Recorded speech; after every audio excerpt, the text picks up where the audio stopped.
most of us don't think about the information that we share over our cell phones, right? But when we're not paying attention, sometimes someone else is.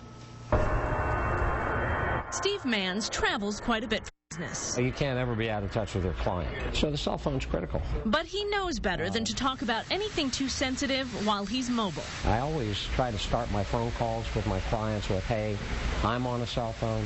We never know who's listening. We never talk about customer names. No information that can be tied directly to a person or a business. Cyber expert Teresa Payton says that's a good idea, especially in light of what some good guy researchers recently found when they tested the cell phone infrastructure. For $56.09, they bought 4 Motorola phones, put a little bit of sweat equity of programming into it, and they were able to do a couple things. 1, listen to phone conversations. 2, tape record them. 3, intercept text messages. They made a video to show how easy it is, but they won't make their results public. Instead, they're giving their information to the cell phone companies in hopes the weaknesses in the system will be fixed. This shows both businesses and everyday Joes like you and me are at risk. A lot of consumers these days don't think twice about transmitting real quickly date of birth, social security number, through text messages, and you're giving away your personal identity to the bad guys. Teresa says if you wouldn't feel comfortable shouting information out in a crowded room, you should think twice about doing it via cell phone. Wait, she says, until you're at a landline or a secure computer. Just don't give away too much while you're mobile.